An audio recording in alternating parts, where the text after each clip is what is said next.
Last class में क्या हुआ था? क्वेश्चन नंबर 2 तक हो गया था, कॉस्ट ऑफ डेब्ट कैपिटल हो गया था। चलिए आइए कॉस्ट ऑफ कैपिटल के चैप्टर को आगे बढ़ाते हैं।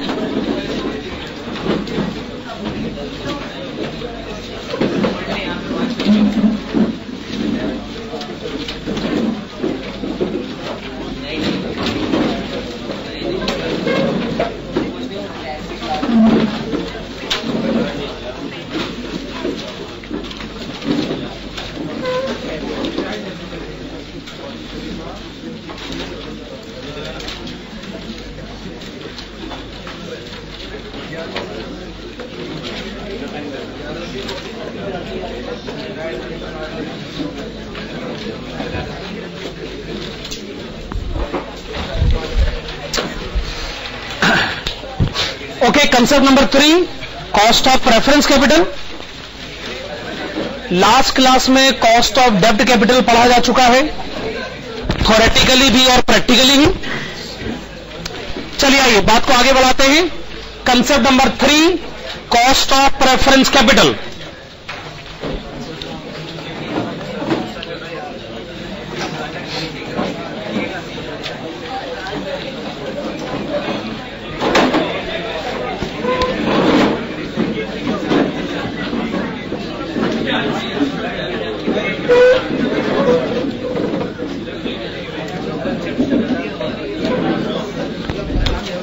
चलिए लिखिएगा सिचुएशन नंबर 1। सिचुएशन नंबर 1, इसमें आप लिखेंगे इन case of the preference shares, in case of the preference shares which are redeemable,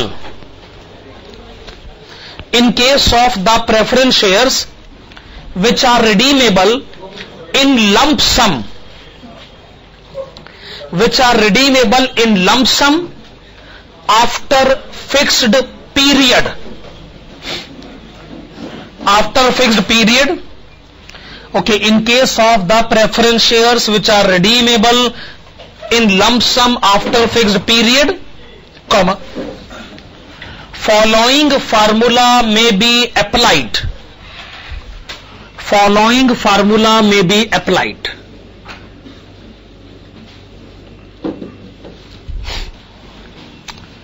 तो आप फार्मूला लिखिएगा KP is equal to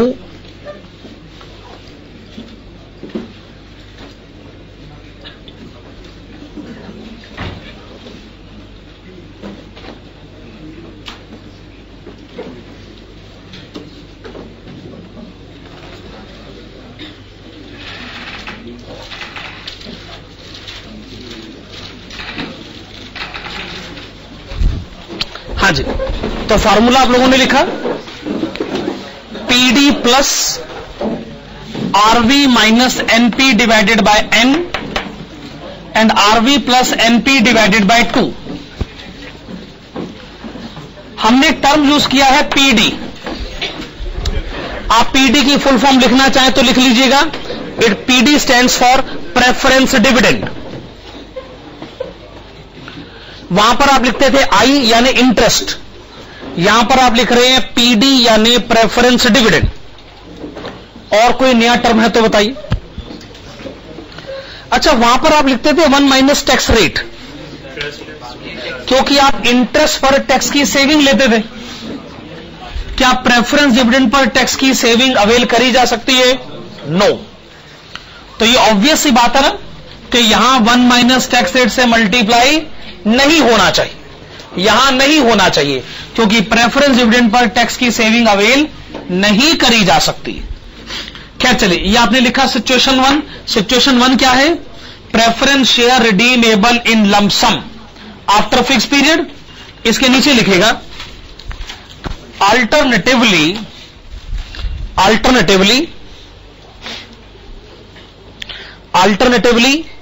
we may also adopt interpolation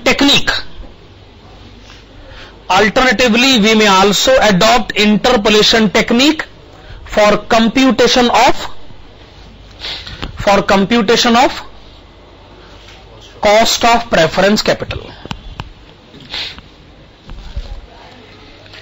interpolation technique आप जानते हैं कि कैश इनफ्लोज और आउटफ्लोज को इक्वल साबित करना होता है। एनपीवी इज इक्वल टू 0 यानी आईआरआर। ये आपने सिचुएशन नंबर 1 को पढ़ लिया। अब आप लिखिएगा situation number 2।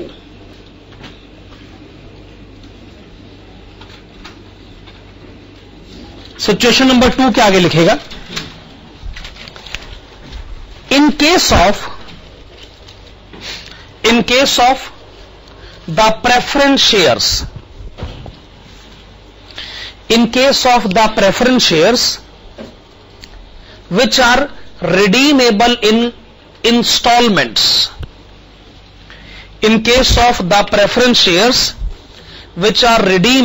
in installments, comma, the cost of preference capital can be computed. The cost of preference capital can be computed only with the help of interpolation technique. मेरे ख्याल से ये सब वही कंसेप्ट है जो हम पहले भी पढ़ चुके हैं। लास्ट में आप लिखेंगे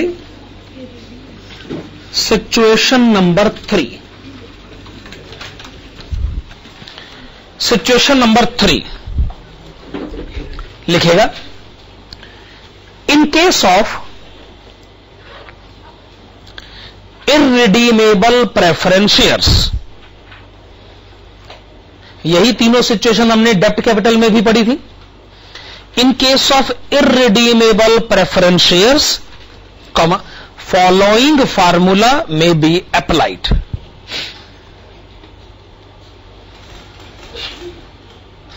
फॉलोइंग फार्मूला में बी अप्लाइड। चलिए फार्मूला लिखेगा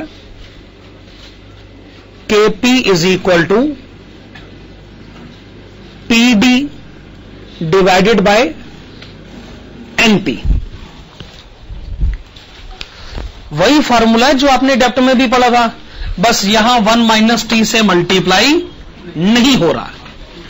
तो नटशेल में मैं ये कह सकता हूं कि कॉस्ट ऑफ प्रेफरेंस कैपिटल ठीक कॉस्ट ऑफ डेब्ट कैपिटल की तरह ही कैलकुलेट करी जाती। सिर्फ एक फर्क है कि वहां टैक्स की सेविंग अवेल करी जाती थी, यहां टैक्स की सेविंग अवेल नहीं करी जाती है। Page number 41, question number 3।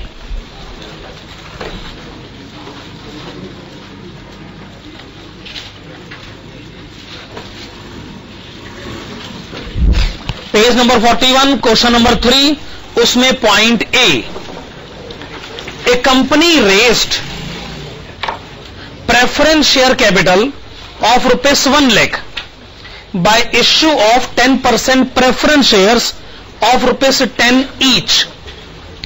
Find out cost of preference share capital when it is issued at number 1 10% premium and number 2 10% discount. अच्छा, प्रेफरेंस शेयर की फेस वैल्यू कितनी लिखी? फेस वैल्यू कितनी है? 10 रुपए। तो आप एक काम करिए, आप लिखिएगा preference dividend is equal to 10% of ₹10, that is ₹1। अब हमारी तरफ से आप प्रेफरेंस शेयर प्रीमियम पर इशू करें, डिस्काउंट पर इशू करें, हमें इससे कुछ लेना देना नहीं। डिविडेंड ₹1 है और ₹1 ही रहेगा। पहला case, issue at 10% premium.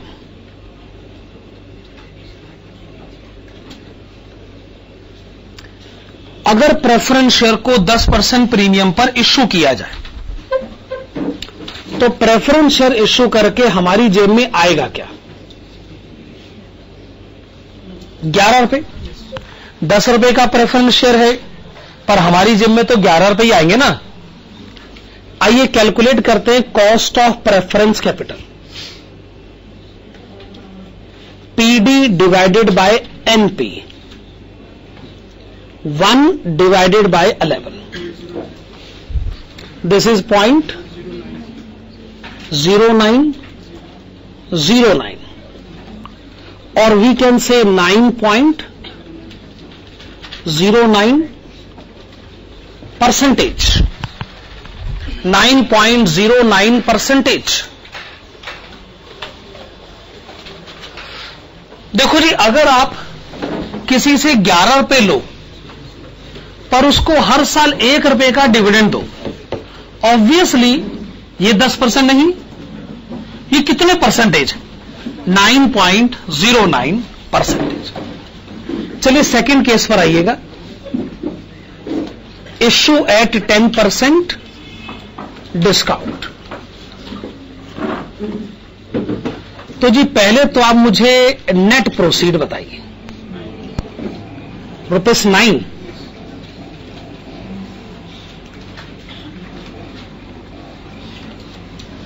Okay, ₹9। फिर आप लिखेगा KP is equal to PD divided by NP। Okay, ₹1 divided by ₹9, 0.1111, और वी कैन से 11.11%। तो अगर प्रेफरेंस शेयर होल्डर ने आपको ₹9 दिए, आप हर साल ₹1 का डिविडेंड दोगे, तो आप कितने परसेंटेज डिविडेंड दोगे? 11.11%। आइए अब हम इसके बी पॉइंट की तरफ आते हैं। क्वेश्चन का बी पॉइंट पढ़िएगा। ए company has 10% redeemable preference shares which are redeemable at the end of 10th year from the date of issue. The underwriting expenses are expected to be 2%. Find out cost of effective share capital. ठीक है। अच्छा, क्या आप मुझे बता सकते हैं question में फेस वैल्यू कितनी गिवन है? अगर गिवन नहीं है तो आप एज्यूम कर लीजिए ₹100। अल्टीमेटली आंसर परसेंटेज में देना है ना, तो में क्या फर्क पड़ता है कि हमने ₹100 माने या ₹10 माने। अच्छा, ये तो बताइए, अगर ₹100 का प्रेफरेंस शेयर इश्यू करोगे तो आपकी जेब में कैश कितना आएगा? अच्छा, 98, क्योंकि 2% अंडर राइटिंग एक्सपेंसेस लिखे, 2% के एक्सपेंसेस माइनस करिए। लेकिन जहां तक प्रेफरेंस डिविडेंड का सवाल है, भाई वो तो आपको फेस वैल्यू पर ही देना होगा। रेट कितना दे रखा है? 10%।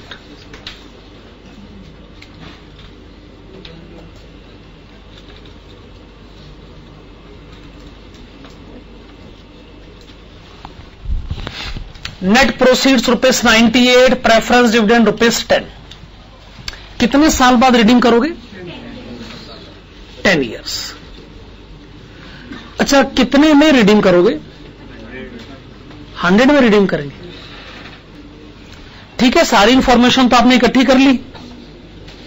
चलिए प्रेफरेंस कैपिटल का कॉस्ट कैलकुलेट करते हैं।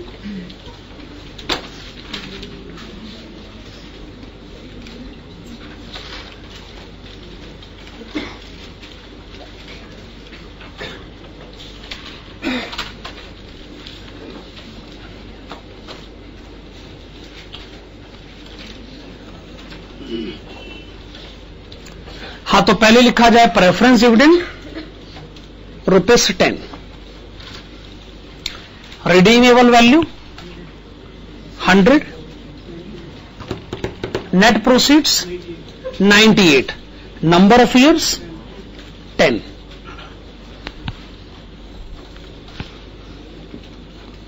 100 plus 98 divided by 2.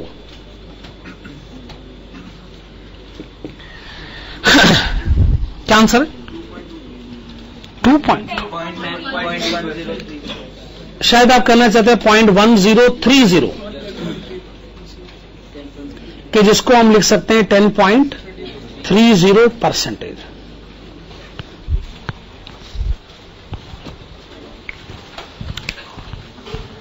Cost of preference capital बड़ी आसानी से निपट गया ने. कॉस्ट ऑफ डेब्ट कैपिटल को पढ़ने में तो हमारी पिछली पूरी क्लास ही लग गई. कॉस्ट ऑफ प्रेफरेंस कैपिटल तो ऐसा लगता है हमने 15-20 मिनट में निपटा दी. सिंपल सा कंसेप्ट, इसमें ज्यादा मेहनत हमारी लगी भी नहीं है सब. तो अब तक हम टोटल 3 कंसेप्ट पढ़ चुके हैं. ये तीसरा कंसेप्ट था हमारा. अब आप आइएगा कंसेप्ट नंबर 4 की तरफ. कंसेप्ट नंबर 4 के ब्रैकेट्स में लिखेगा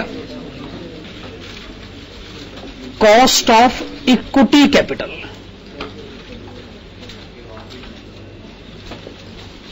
कॉस्ट ऑफ इक्विटी कैपिटल,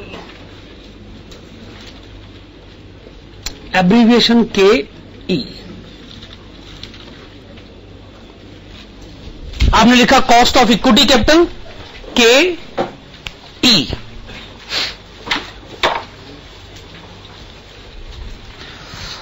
अच्छा, आपने डिबेंचर्स और प्रेफरेंस में 3 सिचुएशन डिस्कस करी. क्या आपको लगता नहीं इक्विटी में खाली एक ही सिचुएशन हो सकती है, इररिडीमेबल?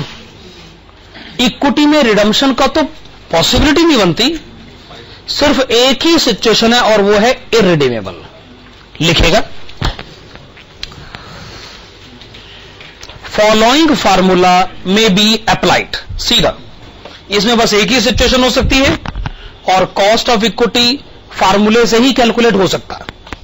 इंटरपोलेशन टेक्निक तो लग नहीं सकते ना, क्योंकि ये इररिडीमेबल है और इररिडीमेबल में इंटरपोलेशन टेक्निक काम करेगी नहीं. चलिए फार्मूला लगाइएगा. KE is equal to D divided by NP. D यानी डिविडेंड, इक्विटी डिविडेंड कह लीजिए. हम उसको ED भी लिख सकते हैं, लेकिन खाली D लिखे चल जाएगा. D यानी इक्विटी डिविडेंड. ओके, इसके नीचे लिखेगा इफ ग्रोथ रेट के ब्रैकेट्स में लिखेगा G. लिखेगा इफ ग्रोथ रेट, ब्रैकेट्स में आपने लिखा G, is given in the question.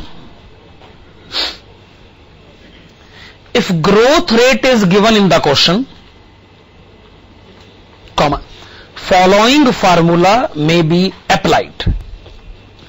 If growth rate is given in the question, following formula में be applied.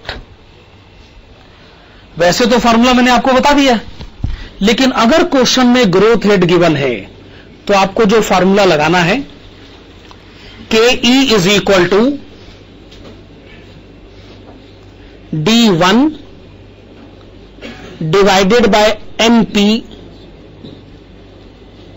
Plus G, like this. D1 divided by NP plus G. G का तो मतलब है growth rate. D1 का मतलब क्या है आप लिखिएगा.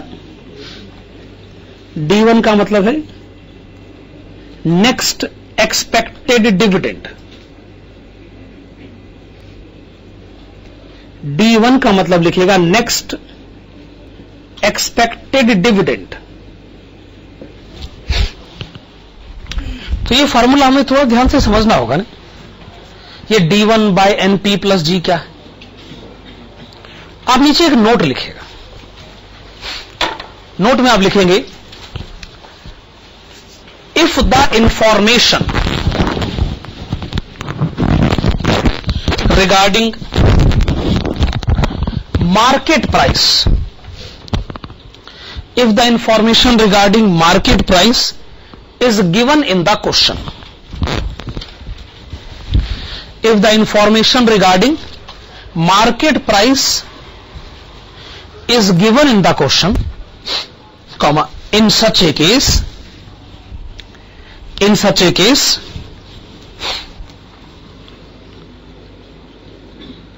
the term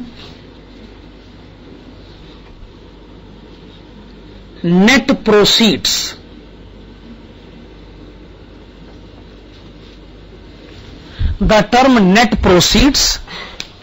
is to be substituted by, the term net proceeds is to be substituted by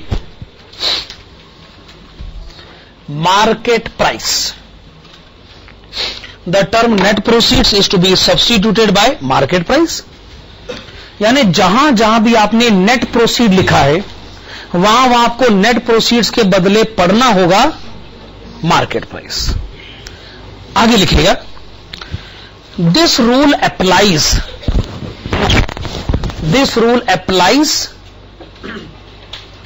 to all the components of capital. This rule applies to all the components of capital, that is equity capital, comma, preference capital and debt capital.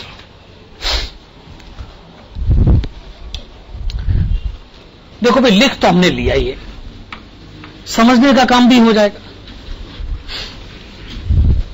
धीरे धीरे करके सारी बातें समझ में आ जाती। आप आइएगा क्वेश्चन नंबर 5 की तरफ। Please come to question number 5।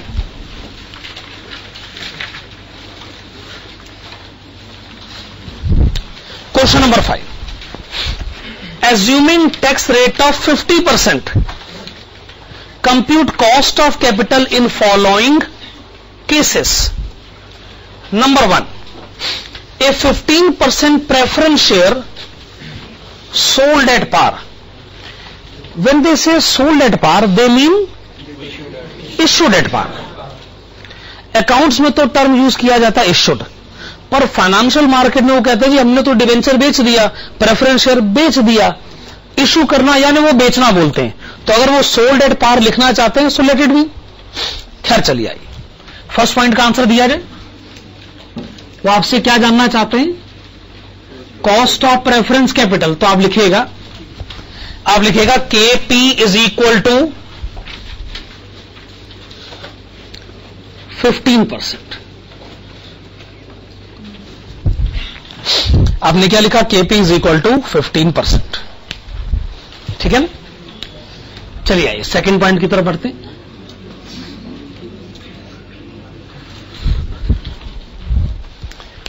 कोई स्टूडेंट कह सकता है जी ये आपने इतनी आसानी से आंसर दे दिया, नहीं ऐसा नहीं मत करिए, थोड़ा मुश्किल तरीके से आंसर लेकर आइए, थोड़ी मेहनत भी होनी चाहिए ना। तो सीधा आपने लिख दिया, तो आप क्या चाहते हैं फिर मैं क्या लिखूं? KP is equal to PD divided by net proceed. तो चलो ऐसे लिख लेते हैं। अच्छा बताओ प्रेफरेंस शेयर की फेस वैल्यू कितनी है?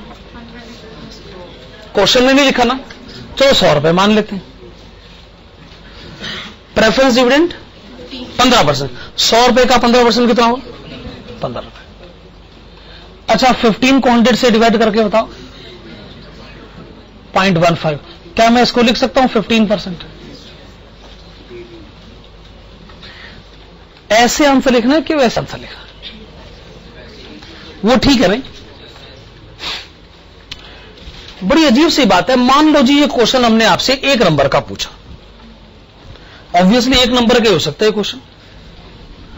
तो अगर किसी ने ये आंसर लिख दिया KP इज इक्वल टू 15% सीधा, तो उसको उसी समय 1 नंबर दे दिया जाएगा।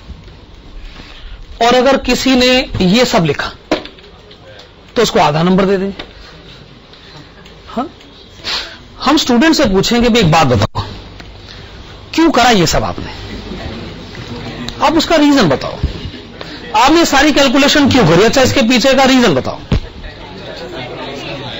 किस लिए करा? टाइम पास कर रहे थे क्या? तो क्यों करा आपने? बड़ा सवाल ये होता है जी, ये सब किस लिए करा?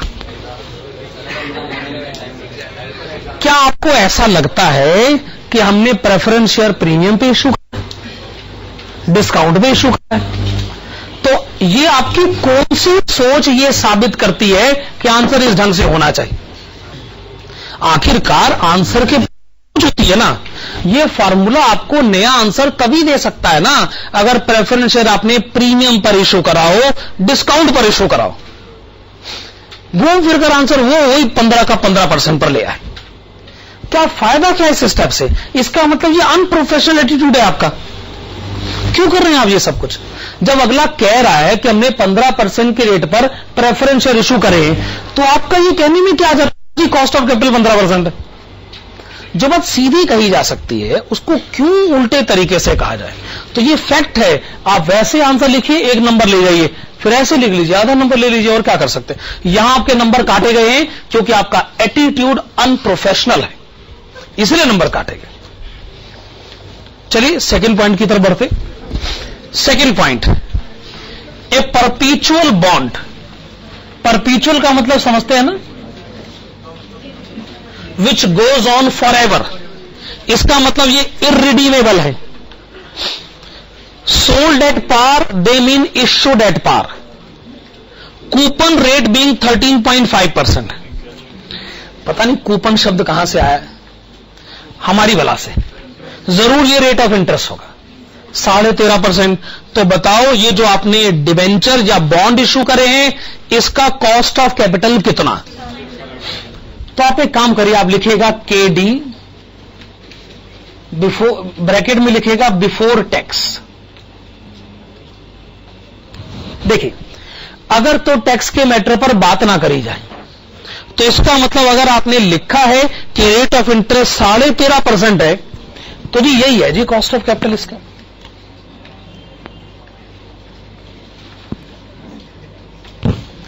पर आप ये कहो जी हम टैक्स के बारे में बात करना चाहते हैं, तो फिर करो बात, हमने कब रोका आपको? कितना है टैक्स रेट? 50%।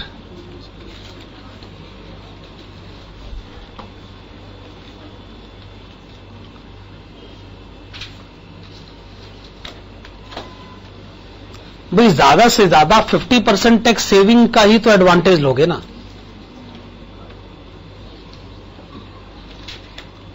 तो 50% टैक्स सेविंग को ध्यान में रखते हुए बताइए, 6.75%। जो आंसर आसानी से आता है उसे आप कॉम्प्लिकेट करने की कोशिश ना करें। नंबर 3, ये आंसर आसानी से नहीं आएगा।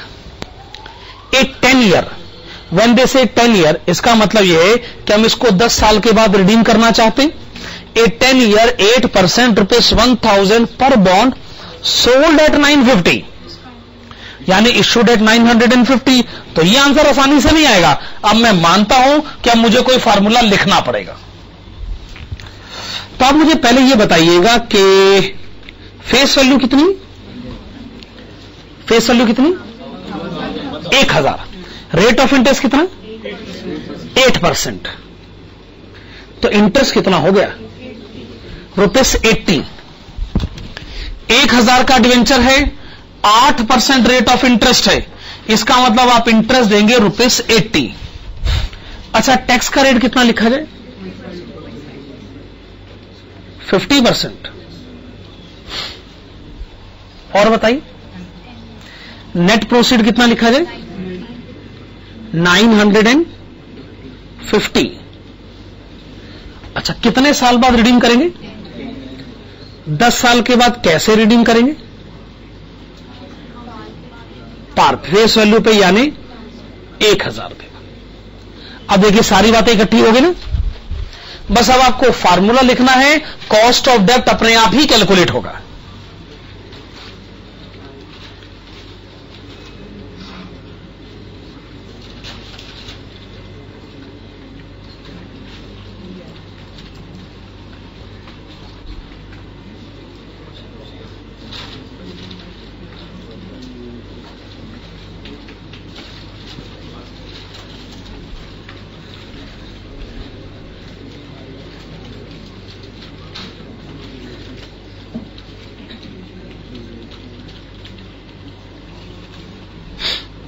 हाँ, तो इंटरेस्ट का अमाउंट लिखा जाए ₹80, टैक्स का रेट 50%,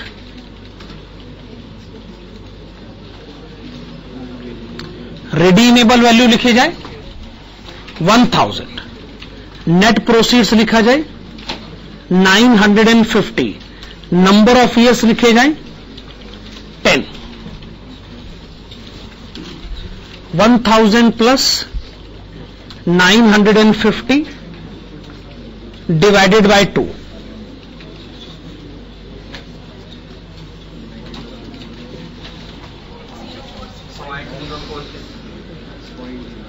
.0462, जिसको हम क्या लिख सकते हैं 4.62%।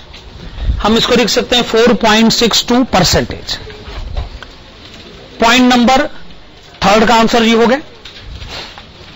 आइए पॉइंट नंबर 4 की तरफ चलते हैं। ये सब केसेस हमारे लिए काफी सिंपल है। पॉइंट नंबर 4 की इंफॉर्मेशन पढ़ेंगे। पॉइंट नंबर 4 में आपसे क्या कॉस्ट ऑफ इक्विटी पूछा गया? क्या क्वेश्चन में ग्रोथ रेट गिवन है? क्या क्वेश्चन में मार्केट प्राइस भी गिवन है? इसका मतलब अब मुझे काफी बातों का ध्यान रखना पड़ेगा। ठीक है, तो पहले तो आप मुझे यह बताइए क्वेश्चन में मार्केट प्राइस कितना गिवन है? 120। अभी तक हम क्या कर रहे थे कि शेयर होल्डर की एक्सपेक्टेशन नेट प्रोसीड्स पर पता कर रहे थे, पर इक्विटी शेयर होल्डर कहेगा नेट प्रोसीड्स, अरे भाई मार्केट प्राइस पर मेजर करो। जैसे रिलायंस कंपनी ने एक शेयर कभी 10 रुपए का इश्यू किया था, बहुत पुरानी बात है, 1970s में करा था। आज अगर उसका मार्केट प्राइस 1000 है तो शेयर होल्डर कहता है जी अब मेरी एक्सपेक्टेशन क्या आप 10 रुपए पर मेजर करोगे? आज अगर बाजार में शेयर 1000 का बिक रहा है तो आप 1000 के बेसिस पर ही तो मेरी एक्सपेक्टेशन मेजर करोगे ना। अगर आज आप नया शेयर इश्यू करोगे तो आप 10 के रेट पर इश्यू नहीं करोगे, 1000 पर इश्यू करोगे, तो नेट प्रोसीड फिर मार्केट प्राइस 1000 ही होता अगर आज आप शेयर इश्यू करते हो तो। खैर मार्केट प्राइस आपने क्या लिखा? 120 रुपए। अच्छा बताइएगा क्वेश्चन में ग्रोथ रेट कितना गिवन है? दोबारा बोली 8%। इसका मतलब कंपनी हर साल 8% ग्रो करती, कंपनी हर साल 8% तरक्की करती, आप ऐसा कह लीजिए। तो ग्रोथ रेट कैसे पता करी जाती है ये हमारा सब्जेक्ट मैटर ऑफ डिस्कशन नहीं, यार क्वेश्चन में गिवन होता। आप ऐसा सोच लीजिए कि मान लीजिए हमने पिछले 10 सालों के अपने पैटर्न को देखा। रिग्रेशन एनालिसिस सुना कभी आपने? खैर छोड़ो उस बात को, बेकार का शब्द। पिछले 10 साल के हमने ग्रोथ रेट के पैटर्न का एवरेज निकाल लिया बस।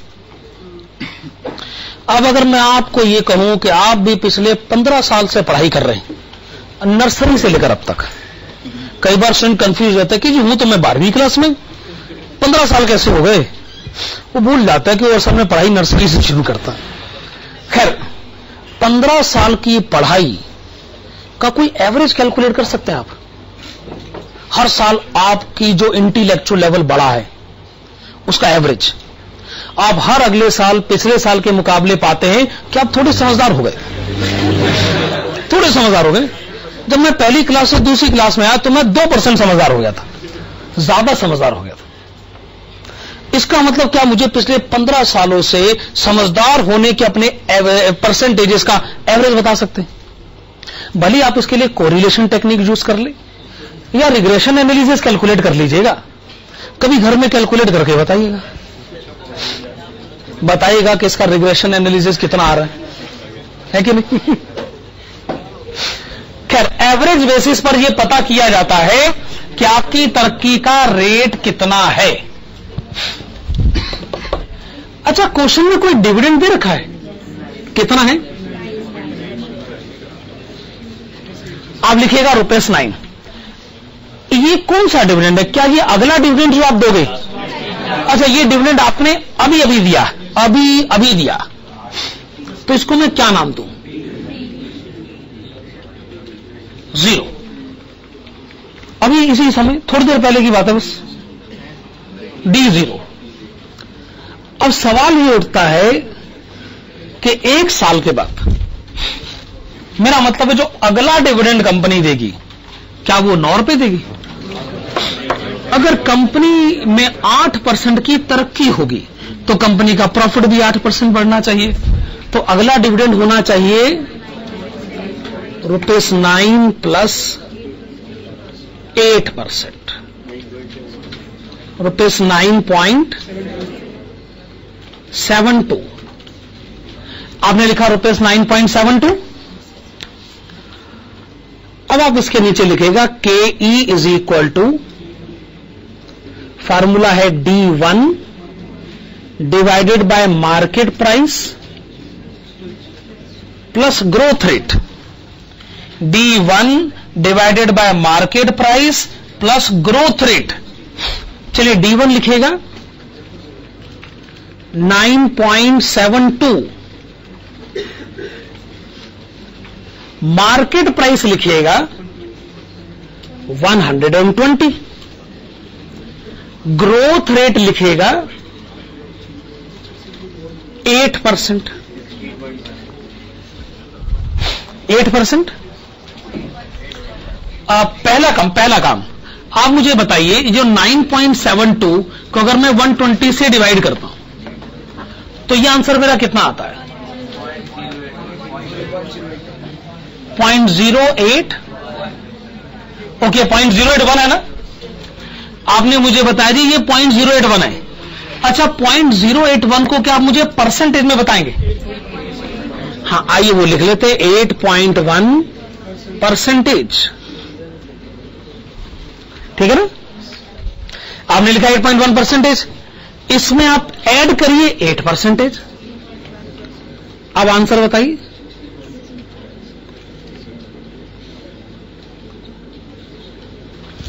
%16.1%।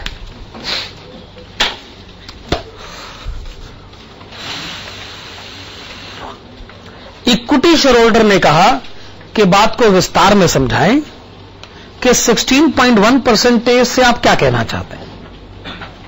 हमने कहा फिर सुनो, हम चाहते हैं कि आपके नाम पर हम कमाएं 16.1%, उसमें से 8.1% हम आपको डिविडेंड दें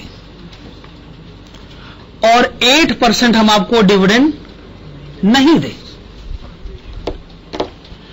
इक्विटी शेयरहोल्डर का नहीं दे से मतलब आप मेरे पैसे अपने पास रोकना चाहते। कंपनी ने कहा जी हम आपके नाम पर कमाना चाहते हैं पर आपको देना नहीं चाहते। इक्विटी शेयरहोल्डर ने कहा क्यों, किस लिए? मेरा पैसा आप क्यों रोक सकते, कैसे रोक सकते, किस लिए रोकना चाहते? कंपनी कहा जी अगर हम आपको सारे रुपए दे देंगे तो फिर हमारी जेब में क्या रह जाएगा? अच्छा आप ही बताइए, हमने अगले साल एक नया शोरूम खोलना है, उसके पैसे कहां से आएंगे? फिर अगर हम अपनी सारी कमाई आपको दे देंगे तो नए शोरूम खोलने के पैसे कहां से आएंगे? इसका जवाब बताइए। इक्विटी शेयरहोल्डर ने कहा वो आपने मेरे ही पैसों से खोलना है। अच्छा तो फिर और किसके पैसों से खोले भाई? हम अगर इक्विटी शेयरहोल्डर का पैसा नहीं इस्तेमाल करेंगे तो किसका पैसा इस्तेमाल करेंगे भाई? पर इक्विटी कहते लेकिन पैसा मेरा है। तो हमने इक्विटी शेयरहोल्डर को बताया कि आपका पैसा है, तभी तो एक्सपेंशन के कारण इक्विटी शेयर का मार्केट प्राइस बढ़ेगा। सोचिए अगर हम आपको थोड़ा सा डिविडेंड नहीं देते और उस डिविडेंड की मदद से हम नया शोरूम खोलेंगे, बिजनेस एक्सपेंड होगा। सोचिए आज शेयर का मार्केट प्राइस 100 रुपए है, एक साल में 200, 300, 500 हो जाएगा। शेयर होल्डर का हाँ ठीक है ठीक है ठीक है, हाँ बहुत अच्छा बहुत अच्छा। अब ना मुझे डिविडेंड मत दिया करो यार, डिविडेंड देना बहुत बुरी बात होती है। तुम मुझे डिविडेंड दे देते हो, मेरी जेब में कैश आ जाता है, मैं खर्च कर देता हूं। बेहतर है मुझे डिविडेंड ना दिया जाए और मेरे पैसे को आप इस्तेमाल करो। आपको पैसा इस्तेमाल करना आता है, हमें पैसा इस्तेमाल करना नहीं आता भाई। हमारी जेब में जब पैसे आते हैं ना तो हम तो बाजार जाके गोलगप्पे खाते, वो हमें नहीं आता है बस, और क्या। आप पैसे अपने पास ही रखोगे तो नया शोरूम तो खुलेगा, फिर वो हवाई किले बनेंगे, ये होगा वो होगा। मैं कहता हूं मेरे को 2 रुपए का डिविडेंड अगर न दिया जाए और शेयर का मार्केट प्राइस 25 रुपए बढ़ जाए तो मैं क्यों शिकायत करूंगा भला? मेरे लिए तो बहुत अच्छी बात है। क्या ये बात सही? वो आदमी क्या कभी तरक्की कर सकता है जो जितना कमाता है सारा ही खा जाता है, सारा ही खर्च कर देता है? जो आदमी सेविंग ही नहीं करता वो कैसे वेल्थ जनरेट कर सकता? बड़ी बड़ी कंपनियों ने अगर वेल्थ जनरेट करी है तो वो डिविडेंड के कारण जनरेट नहीं करी है, रिजर्व्स के कारण जनरेट करी, क्योंकि रिजर्व के पैसे को उन्होंने इस्तेमाल करा है अपने एक्सपेंशन प्लान के लिए। तो इस फार्मूले की मदद से हम क्या कहना चाहते हैं कि इक्विटी शेयर होल्डर के नाम पर इतना कमाया जाए, उसमें से इतना बांटा जाए, इतना न बांटा जाए, और इसे कंपनी के फ्यूचर ग्रोथ के लिए इस्तेमाल किया जाए। खैर, हम अब तक कितने कंसेप्ट पढ़ चुके हैं? 4। चौथा कंसेप्ट कौन सा था? अब मैं समझ गया आपका सवाल क्या है।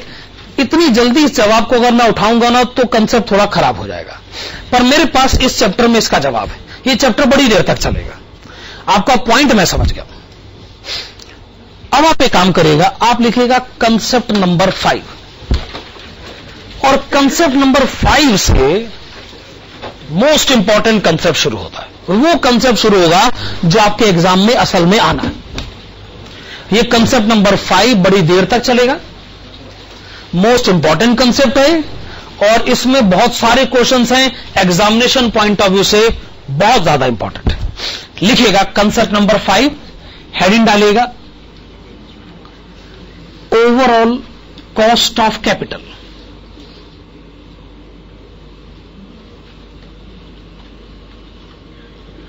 ओवरऑल कॉस्ट ऑफ कैपिटल, साथ में लिखेगा KO, overall cost of capital KO। इसका एक दूसरा नाम भी है और वो है weighted average cost of capital.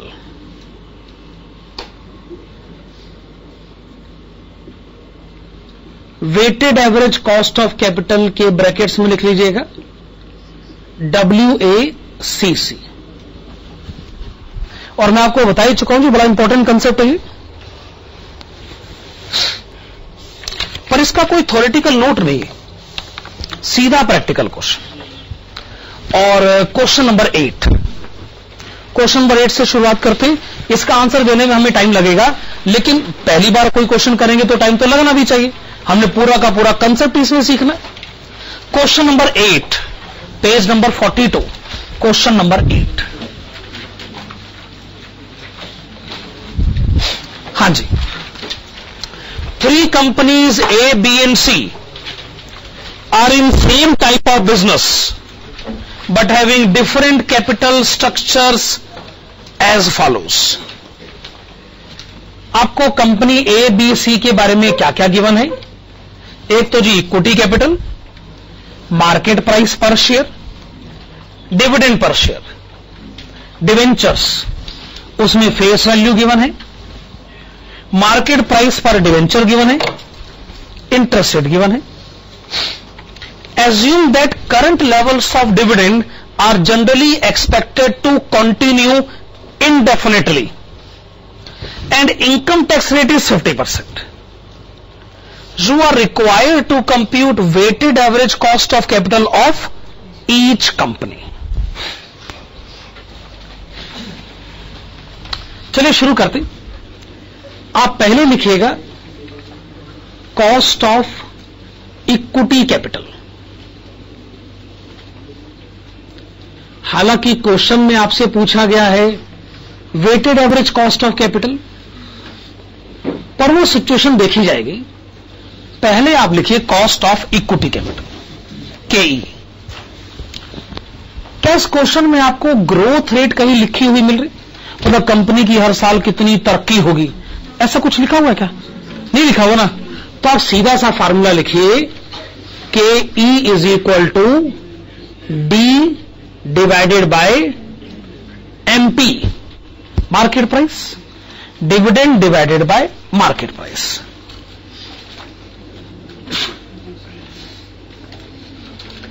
अब कंपनी ए के इक्विटी शेयर होल्डर्स ने कहा, कंपनी ए के इक्विटी शेयर होल्डर्स ने कहा हमारे एक शेयर की फेस वैल्यू भले ही 10 रुपए हो, पर मार्केट प्राइस तो 15 रुपए है, डिविडेंड पर शेयर तो 2 रुपए 70 पैसे है, 2.70 डिवाइडेड बाय 15, 15 रुपए का शेयर खरीदा, 2 रुपए 70 पैसे का डिविडेंड मिलेगा, 0.18, जिसको कि हम क्या लिख सकते हैं 18%।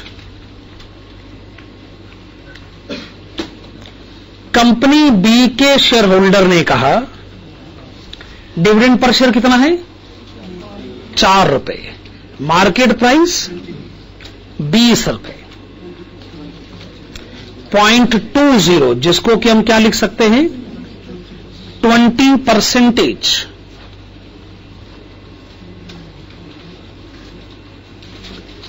कंपनी सी के इक्विटी शेयर होल्डर ने कहा एक शेयर पे डिविडेंड कितना 2.88, मार्केट प्राइस 12, दिस इज 0.24 और वी कैन से 24%। तो जी ये हमने क्या कैलकुलेट कर लिया, कॉस्ट ऑफ इक्विटी कैपिटल, ठीक है ना, कॉस्ट ऑफ इक्विटी कैपिटल, यानी हमने इक्विटी शेयर होल्डर की मिनिमम एक्सपेक्टेशन तो पता कर ही ली। आइए दूसरी कैलकुलेशन करते हैं और उसकी हेडिंग डालेगा कॉस्ट ऑफ डेब्ट कैपिटल, केडी। क्या लिखा आपने, कॉस्ट ऑफ डेब्ट capital KD.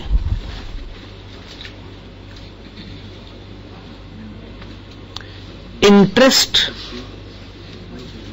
1 minus tax rate divided by net proceeds, ठीक है formula, sorry market price. Irredeemable है तो फॉर्मूला तो यही बनता है। पहले आप कंपनी ए से पूछिए, कंपनी ए का जवाब यह है कि देखो जी हमारे पास तो डेब्ट कैपिटल है ही नहीं, तो आप हमारी कॉस्ट ऑफ डेब्ट कैपिटल तो कैलकुलेट कर ही नहीं सकते ना, क्योंकि डेब्ट कैपिटल तो है नहीं। चलो ठीक है, फिर हमने कहा चलो कंपनी बी के बारे में बात कर लेते हैं।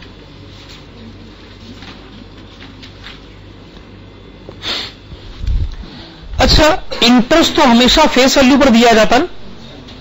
कंपनी बी ने कहा फेस वैल्यू तो जी 100 रुपए, रेट ऑफ इंटरेस्ट है 10%, 100 रुपए 10%, तो बताओ इंटरेस्ट कितना हुआ ₹10। टैक्स का रेट है 50%, मार्केट प्राइस कितनी 125 रुपए। क्या आंसर आ गया 0.04, जिसको कि हम क्या लिख सकते हैं 4%। फिर नंबर आया कंपनी सी का,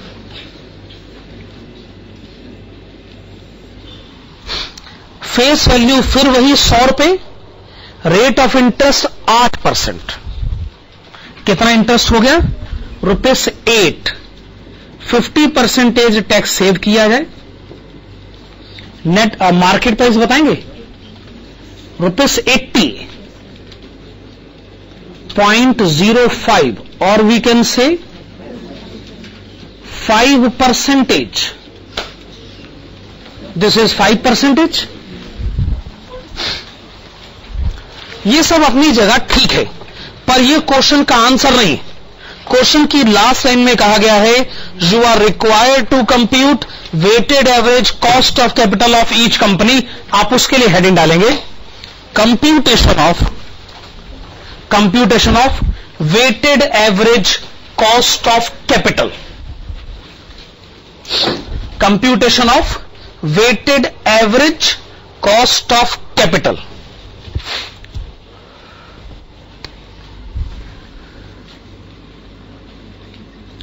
देखिए, अब हमें कुछ कॉलम्स बनाने हैं और आप ऐसा समझ लीजिए WACC के जितने भी क्वेश्चंस होंगे उनमें हर एक क्वेश्चन में आपको ये कॉलम बनाने होंगे।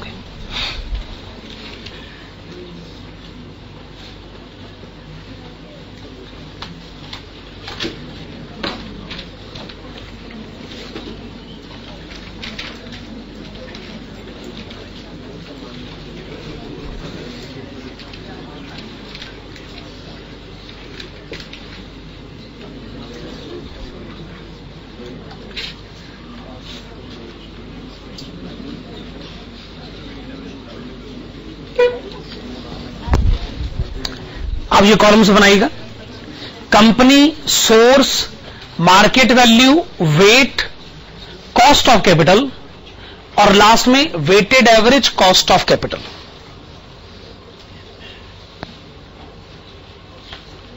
अब ये कॉलम्स हर क्वेश्चन नहीं बनेंगे।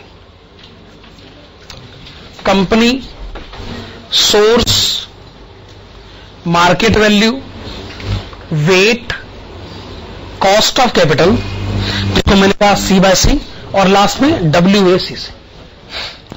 हां, तो पहली कंपनी का नाम company A,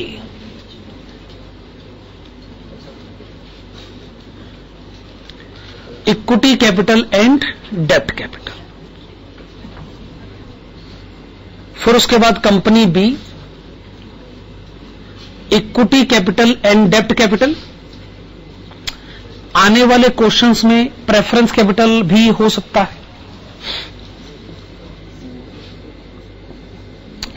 company C, equity capital and डेब्ट कैपिटल।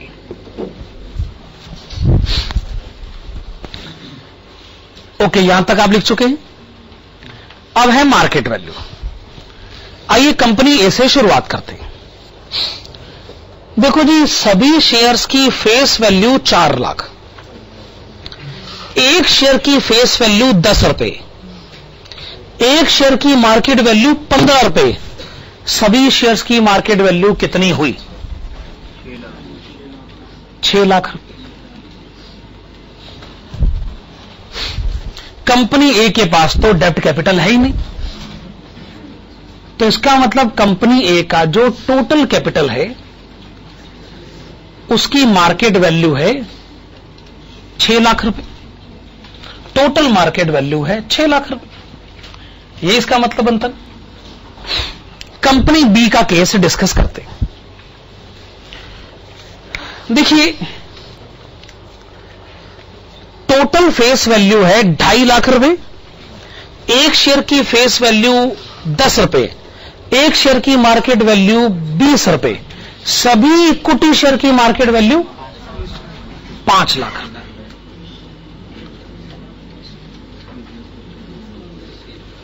$5 लाख रुपए। सभी डिवेंचर्स की फेस वैल्यू 1 लाख, एक डिवेंचर की फेस वैल्यू 100 रुपए, एक डिवेंचर की मार्केट वैल्यू 125। सभी डिवेंचर्स की मार्केट वैल्यू 1,25,000। कैपिटल का टोटल 6,25,000। इन्हीं लाइंस पर आप कंपनी सी का आंसर भी दे दीजिए।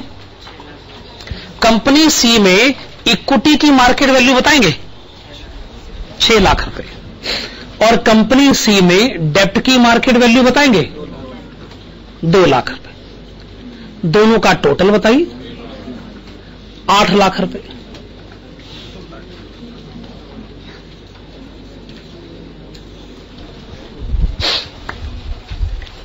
यहां तक कैलकुलेशन परफेक्ट है। अब आप आइएगा अगले स्टेप की तरफ। मैं पहले कंपनी बी के बारे में बात करूं। देखिए, टोटल 6.25 लाख, उसमें इक्विटी का 5 लाख। बताइए 5 लाख 6.25 लाख का कितना परसेंटेज होता है? 80% और डेब्ट financing 20%। Company C equity financing 75%, डेब्ट financing 25%। Company A equity financing 100%, डेब्ट फाइनेंसिंग 0। तीनों कंपनियों को पता चल गया कि उनके कैपिटल में किसका कितना हिस्सा है परसेंटेज में। इसी को तो वेट कहते। कंपनी ए ने कहा देखो भाई, हमारा जो इक्विटी शेयर होल्डर है ना, उसे ना हमसे 18% इनकम की एक्सपेक्टेशन है। डिवेंचर होल्डर तो खैर हमारा है ही नहीं। कंपनी बी ने कहा हमारे इक्विटी शेयर होल्डर को हमसे 20% इनकम की एक्सपेक्टेशन है। डिवेंचर होल्डर को एक्सपेक्टेशन कितनी है? 4%। कंपनी सी ने कहा इक्विटी शेयर होल्डर की एक्सपेक्टेशन है 24%, डिवेंचर होल्डर की एक्सपेक्टेशन 5%। अब इनकी ये एक्सपेक्टेशन पूरी करेगा कौन? कंपनी। कंपनी कहेगी देखो जी, ये हमारा फर्ज बनता है कि हम इक्विटी शेयर होल्डर की एक्सपेक्टेशन भी पूरी करें और हम डिवेंचर होल्डर की एक्सपेक्टेशन भी पूरी करें, और इनकी एक्सपेक्टेशन को पूरी करने के लिए दबाव हमारे ऊपर है। हम ये जानना चाहते हैं हम कम से कम कितना कमाएं ताकि हम अपनी उम्मीदों पर खरा उतर सके। हमने इसका जवाब दिया। हमने कहा देखो भाई, अगर आपके पास टोटल 100 रुपए का कैपिटल है तो 80 रुपए तो इक्विटी शेयर होल्डर ने दिए। इक्विटी शेयर होल्डर ने कहा मुझे मेरे 80 रुपए पर 20% चाहिए, 80 पर 20% यानी 16%। डिवेंचर होल्डर ने कहा मुझे मेरे 20% पे 4% चाहिए, कितना? 0.8%। टोटल 16.8%। कंपनी बी ने कहा ये मेरा WACC है, क्या मतलब हुआ इसका? हमने कहा क्या मतलब? अरे भाई, तुम्हारे पास टोटल कितने रुपए हैं? 100 रुपए। कैसे अरेंज करें? 80 से 20 से, और उसको छोड़ो। अच्छा 100 रुपए है ना, इस 100 रुपए से बिजनेस करें और बिजनेस करके कम से कम कितना कमाओ? 16.8। 16.8 कमा के क्या करूं? उसमें से 16 इसको दे देना और 0.8 इसको दे देना। जब पहले वाले को 16 मिल जाएगा तो हम उसको समझाएंगे कि भाई हमने तुमसे लिए तो 80 थे ना, अगर हम तुम्हें तुम्हारे 80 रुपए पर 16 रुपए दे रहे हैं तो हम तुम्हें 20% इनकम दे तो रहे हैं, तो तुम खुश हो जाओ, तुम्हारी एक्सपेक्टेशन पूरी कर दी हमने। इन दोनों की एक्सपेक्टेशन को पूरा करने के लिए कंपनी बी पर यह दबाव है कि उसके पास जितने भी कुल रुपए हैं उस पर उसे कम से कम 16.8% कमाना ही होगा। हमारी बला से ये 50% कमाए, 60% कमाए, हमने रोका इसको। लेकिन अगर आपने 16.8% नहीं कमाया ना, तो फिर आप ये सोच लीजिए कि आपका फ्यूचर जो है वो काफी खराब आने वाला, क्योंकि इतना भी नहीं कमाओगे तो इन्वेस्टर्स डिससेटिस्फाइड हो जाएंगे और वो आपसे बदला लेंगे, फिर मार्केट में आपका नाम खराब करेंगे। मैक्सिमम इनकम तो हम आपको पढ़ाएंगे नहीं, पर मिनिमम इनकम फॉर सर्वाइवल तो पढ़ा सकते हैं। अब 75% पैसा इक्विटी शेयर होल्डर ने दिया। उसने कहा जी मुझे मेरे 75 पर 24% चाहिए, 18%, 25 पर 5, दोनों का टोटल 19.25%।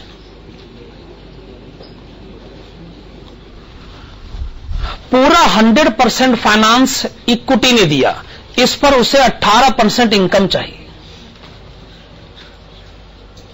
और यहां तो कुछ है ही नहीं, दोनों का टोटल 18%। हो गया इस क्वेश्चन का आंसर। अच्छा, एक सवाल है, ये 18% और ये 18% इक्वल क्यों आ गया? नहीं, ये इक्वल क्यों नहीं आ रहा? ये इक्वल क्यों नहीं आ रहा? अच्छा छोड़ो, इक्वल कब आता है? अच्छा, कंपनी ए जैसी कंपनी के केस में, ये कंपनी जैसी कंपनी से आपका मतलब?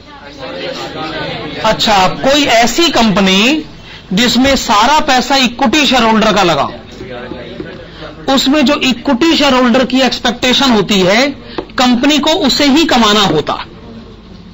कंपनी 18% क्यों कमाए? क्योंकि इक्विटी शेयर होल्डर 18% की एक्सपेक्टेशन रखता है कि नहीं? अगर एक आदमी कहता जी मैं फैमिली में अकेला मेंबर हूं, तो क्या ठीक है जी, आप उतना ही कमाओ जितनी आपकी खुद की जरूरत है, और क्या। अब जब फैमिली में दो अलग अलग मेंबर हो, किसी की एक्सपेक्टेशन कम, किसी की थोड़ी ज्यादा होती है, तो में समझ में आता है कि जी कैलकुलेशन थोड़ी अलग अलग हो जाती। इक्विटी शेयर होल्डर 20% कमाना चाहता है, डिवेंचर होल्डर सिर्फ 4%, और कंपनी को कमाना पड़ेगा 16.8%। हर एक में फर्क आ जाता है, पर यहां पर यह फर्क नहीं आता है। ठीक बात है? चलिए, ये आपने क्वेश्चन नंबर 8 का आंसर दिया। अब आप अगला क्वेश्चन पढ़ेंगे, question number 10। Please see question number 10।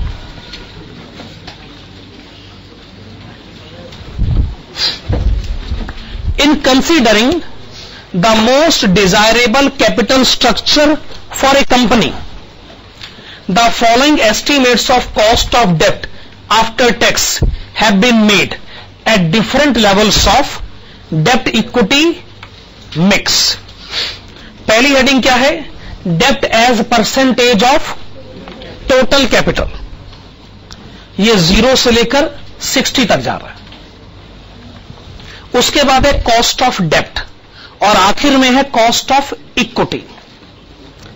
You are required to find out weighted average cost of capital of the firm for different proportions of the डेप्ट। चलिए हेडिंग डालिएगा, computation of WACC under different proportions.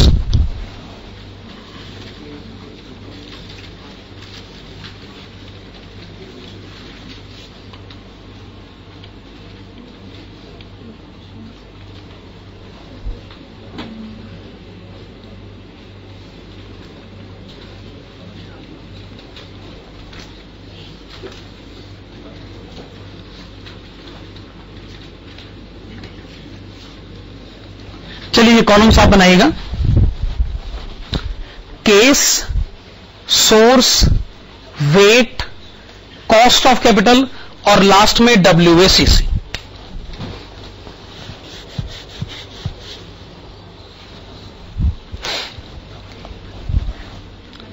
पहले लिखेगा case 1, source में लिखेगा डेप्ट and equity. देखिए, पहला case ये है कि डेप्ट होना चाहिए 0, इसका मतलब 100% इक्विटी फाइनेंसिंग होनी चाहिए। मेरे ख्याल से क्वेश्चन में लिखा ना, पहला केस डेप्ट होना चाहिए 0। अगर किसी कंपनी में 0 डेप्ट है तो इसका मतलब 100% इक्विटी फाइनेंसिंग का केस है। डिवेंचर होल्डर तो है नहीं, उसकी तो कोई एक्सपेक्टेशन नहीं, लेकिन इक्विटी शेयर होल्डर की एक्सपेक्टेशन तो है ना। कितनी है? 15%।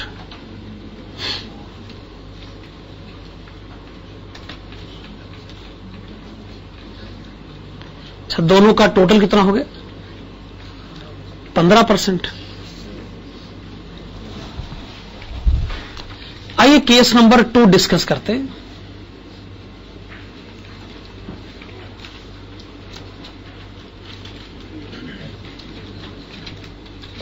केस केस नंबर 2 ये है कि डेब्ट फाइनेंसिंग होनी चाहिए 10%, इक्विटी फाइनेंसिंग होनी चाहिए 90%, है ना। डिबेंचर होल्डर कहता है जी मैं आपको जो 10% पैसा दूंगा ना उस पर मुझे बदले में क्या चाहिए 7%। इक्विटी शेयर होल्डर कहता है जी मुझे चाहिए 15%। तो जी ये हो गया 0.7%, ये हो गया 13.5%। दोनों का टोटल बताएंगे 14.2%। खैर अभी आप यहां रुकिए जरा, बताइए फंड्स अरेंज करने का ऑप्शन केस 1 ठीक है कि केस 2 ठीक है? क्यों? कॉस्ट ऑफ कैपिटल कम है, मिनिमम अर्निंग फॉर सर्वाइवल का प्रेशर कम है। अगर मैं 20% कमाता हूं और मैं फंड्स को ऑप्शन 1 से अरेंज करूंगा तो मुझे 20% में से 15% बांटने होंगे। 15% उसका जिसका पैसा लगा बिजनेस में, मेरा क्या बचा 20% माइनस 15% 5%। लेकिन अगर मैंने फंड्स को ऑप्शन 2 से अगर अरेंज करा तो कमाऊंगा तो मैं अभी 20%, पर मैं बांटूंगा कितना 14.2%। मेरी सेविंग ज्यादा होगी कि नहीं होगी? बेसिकली मैं बांटना कम से कम चाहता हूं, मैं अपने ऊपर मिनिमम अर्निंग फॉर सर्वाइवल का दबाव कम से कम करना चाहता हूं। इसलिए ऐसा कुछ करिए कि जिससे आपका WACC कम हो जाए। केस नंबर 3, डेब्ट फाइनेंसिंग करिए 20% और इक्विटी फाइनेंसिंग करिए 80%। जो आपने डेब्ट फाइनेंसिंग करी है उस पर आप 7% का इंटरेस्ट पे करेंगे ना, और जो इक्विटी फाइनेंसिंग है उस पर 15.5%। आप मुझे डायरेक्टली टोटल बता सकते हैं 13.8%। ठीक बात है। केस नंबर 4, डेब्ट फाइनेंसिंग करिए 30%, इक्विटी फाइनेंसिंग करिए 70%। जो डेब्ट फाइनेंसिंग आप करवाएंगे वो तो 7.5% के रेट पर होगी, और जो इक्विटी फाइनेंसिंग आप करवाएंगे वो 15.5% के रेट पर होगी। सॉरी 16%। WACC बताए 13.45%। ये आपने लिखा केस 4। केस 5 लिखा जाए, डेब्ट फाइनेंसिंग होनी चाहिए 40%, इक्विटी फाइनेंसिंग होनी चाहिए 60%। डेब्ट डिबेंचर होल्डर की एक्सपेक्टेशन 8%, इक्विटी शेयर होल्डर की एक्सपेक्टेशन 17%।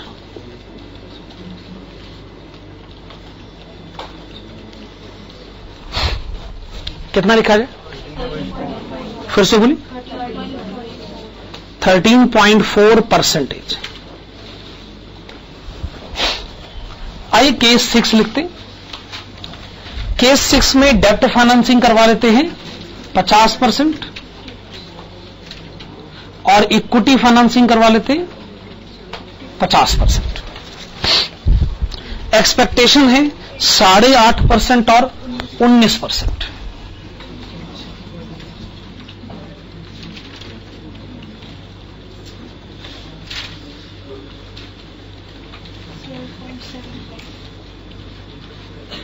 %12.75%। मतलब मैं वही कह रहा था 13.75%। केस नंबर 7 लिखिएगा, डेब्ट फाइनेंसिंग होनी चाहिए 60%, इक्विटी फाइनेंसिंग 40%, डिवेंचर होल्डर की expectation 9.5%, equity share holder expectation 20%, overall 13.7%। WACC सबसे कम कहां है? इसका मतलब आप ना कैपिटल कुछ ऐसे बनाइए, हमारी रिकमेंडेशन ये है कि आपके कैपिटल में 40% डेब्ट होना चाहिए और 60% इक्विटी होना चाहिए। बेसिकली सारे ऑप्शन इसलिए तो सोचे जा रहे हैं कि कैपिटल अरेंज करने का सबसे अच्छा तरीका कौन सा है। लिखेगा, write down.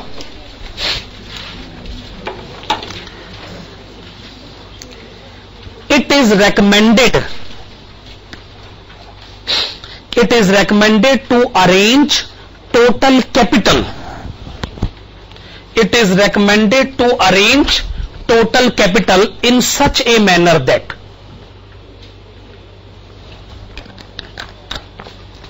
it is recommended to arrange total capital in such a manner that 40% is debt financed and remaining 60% is equity financed, and remaining 60% is equity financed because WACC will be least in such a case. WACC will be least in such a case. ठीक है ना? ये हमने question number 10 का answer दिया। चलिए अब हम आएंगे क्वेश्चन नंबर 11 की तरफ।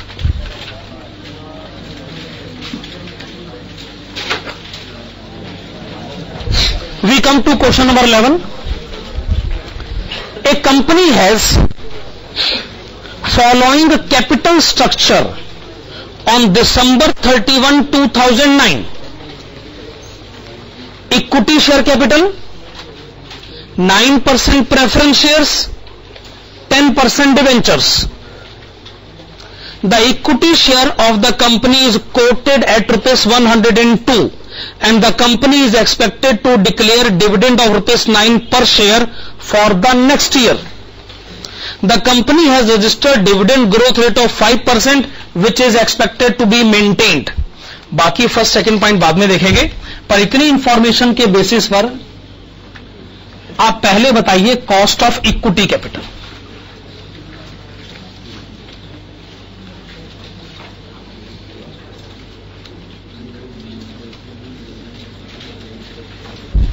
Okay, D1 divided by market price plus growth rate. अब क्वेश्चन कहता है the company is expected to declare dividend of ₹9 per share for the next year. ये ₹9 क्या अगला डिविडेंड है? अगर ये पिछला डिविडेंड होता ना तो मैं इसमें ग्रोथ रेट ऐड करके अगला डिविडेंड पता कर लेता, जैसा मैंने किसी और क्वेश्चन में भी किया था। पर आपने खुद ही कह दिया ये अगला डिविडेंड है, तो फिर तो बात खत्म हो गई भाई। मार्केट प्राइस है ₹102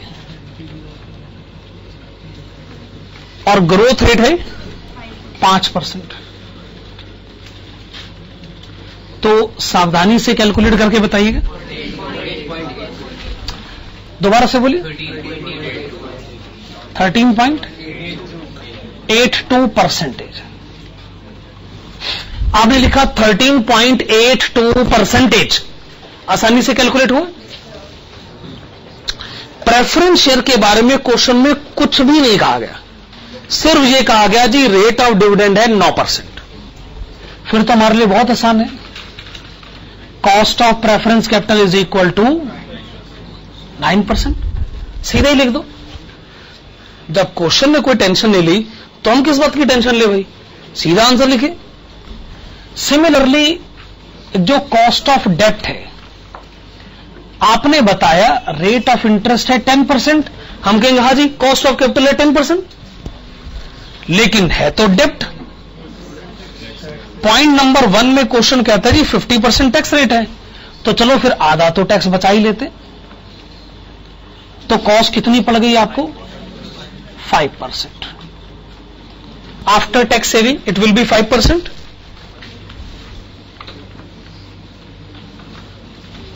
Come to point number 1.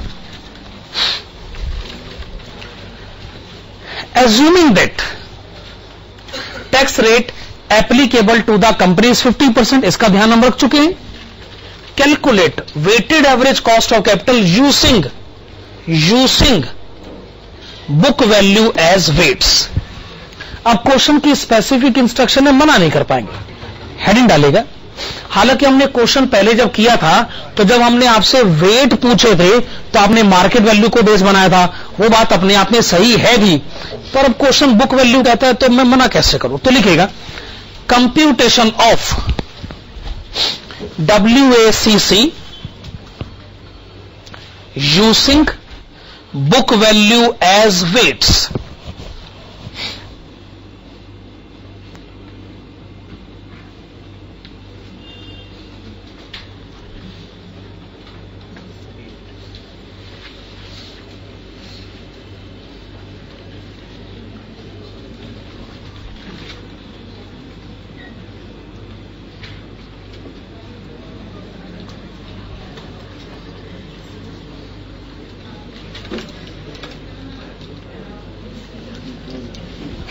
बनाइएगा columns.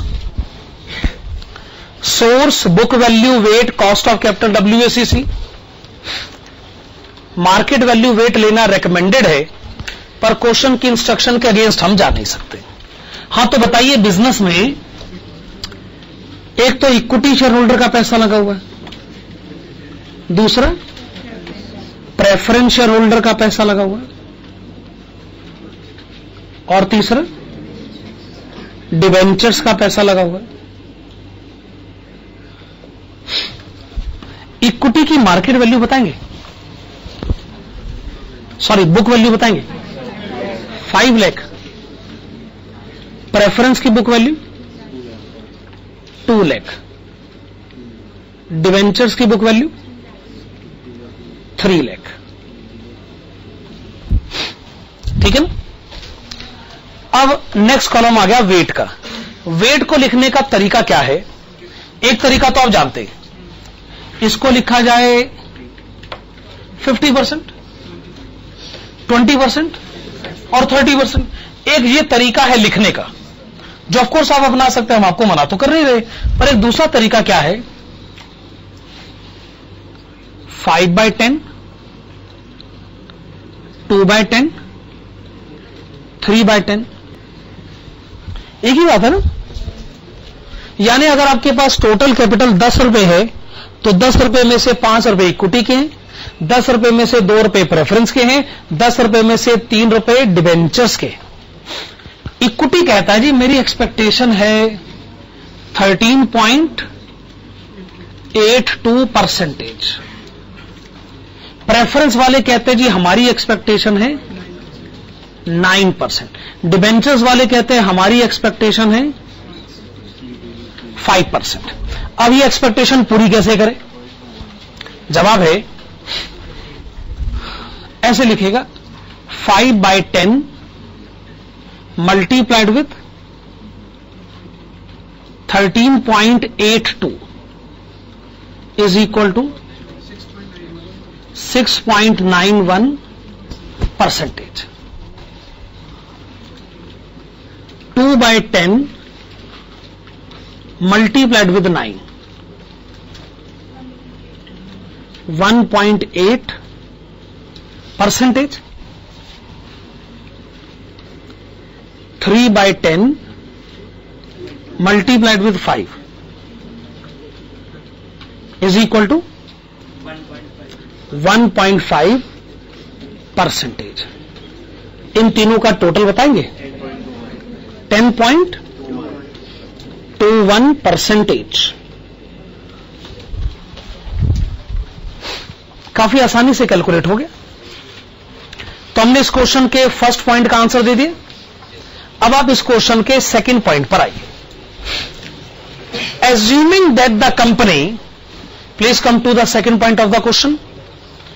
Assuming that the company can raise additional term loan at 12% for rupees 5 lakh to finance its expansion. Calculate revised WACC. अच्छा, क्या अब हमें मार्केट वैल्यू वेट ले लेना चाहिए? नहीं। रीजन ये है कि देखिए, ये बड़ा अजीब सा आंसर नहीं हो जाएगा कि फर्स्ट पॉइंट का आंसर में तो आपने बुक वैल्यू वेट ले लिया, फिर इंडस्ट्री कहेगी बताइए हम दोनों आंसर को कंपेयर कैसे करें, आपने तो वेट ही बदल दिया दोनों के अंदर। आखिरकार दो सवाल पूछे तो हम भी तो कंपैरिजन करना चाहेंगे ना, तो आपको ऐसा नहीं करना चाहिए कि सेकंड पॉइंट के आंसर में आप वेट ही बदल दो। अगर बुक वैल्यू वेट लिया है तो बुक वैल्यू वेट लेना चाहिए। आगे सवाल कहता है the companies expectation is that the business risk associated with new financing may bring down the market price of equity share from ₹102 to ₹96। लिखेगा computation of revised WACC, computation of revised WACC। तो यही columns फिर से बनाइए as it is.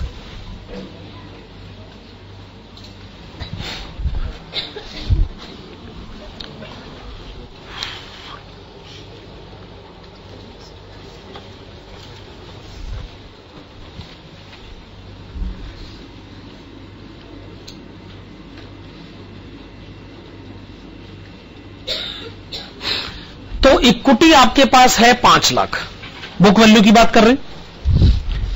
Preference capital आपके पास है 2 लाख रुपए, debentures आपके पास है 3 लाख, और आपने अभी अभी एक टर्म लोन लिया है, और टर्म लोन कितने का है? 5 लाख रुपए का। अब अगर हम आपसे यह पूछें कि आपके पास टोटल कैपिटल कितना है, तो आपका जवाब होना चाहिए 15 लाख। हां जी, आपके पास टोटल कैपिटल है 15 लाख रुपए। ठीक बात है ना? अब 15 लाख में 5 लाख इक्विटी है, वेट कितना हुआ? 5/15। 15 लाख में 2 लाख, 2/15, 3/15, 5/15।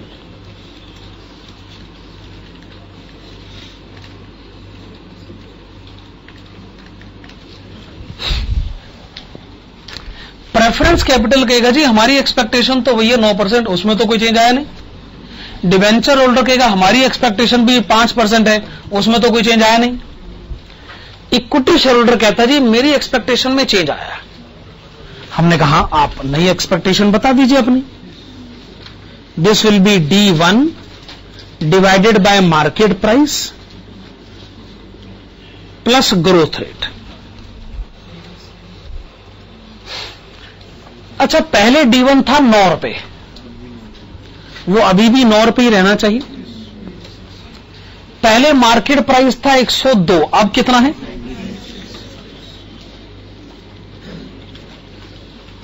ग्रोथ रेट है 5%, 14.375%। तो ये कॉस्ट ऑफ इक्विटी लिखा जाए 14.375%। अब रह गया टर्म लोन, और टर्म लोन भी तो एक तरीके का डेप्ट ही है ना। लोन एक तरीके का डेप्ट ही होता है। ये जो आपने टर्म लोन लिया है इसका रेट ऑफ इंटरेस्ट कितना? 12%। तो 12% ही कॉस्ट है फिर इसका। तो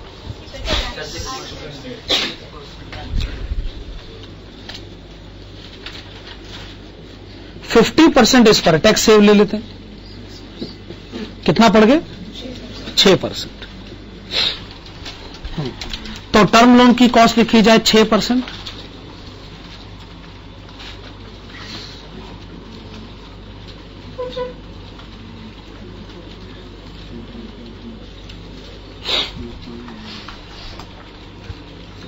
क्या आंसर? Final answer 8.99%। आपने बताया 8.99%। जी इस चैप्टर के मुश्किल क्वेश्चंस माने जाते हैं। एक्चुअली बात यह है कि अब अगर आप कैपिटल बजटिंग और वर्किंग कैपिटल के चैप्टर को पहले निपटा लोगे, फिर आप कॉस्ट ऑफ कैपिटल करोगे, तो फिर आपको इसका लेवल थोड़ी लगेगा। ये वाकई में इस चैप्टर के मुश्किल क्वेश्चन है। हाँ, तो ये तय है, ये चैप्टर बहुत आसान है, कोई मुश्किल नहीं है इसके अंदर। अरे ये ज्यादा इंपॉर्टेंट क्वेश्चन है, वर्किंग कैपिटल के मुकाबले ये क्वेश्चन ज्यादा इंपॉर्टेंट है, इसके एग्जाम में आने का चांस ज्यादा है। वो 5 नंबर का है, 6 नंबर का है, ये बड़ा इंपॉर्टेंट है भाई। स्टूडेंट्स को इन क्वेश्चंस का बड़ा सहारा रहता है, कहते जी मेरे लायक भी कुछ क्वेश्चन पूछे जाते हैं कि नहीं। चल, थैंक यू।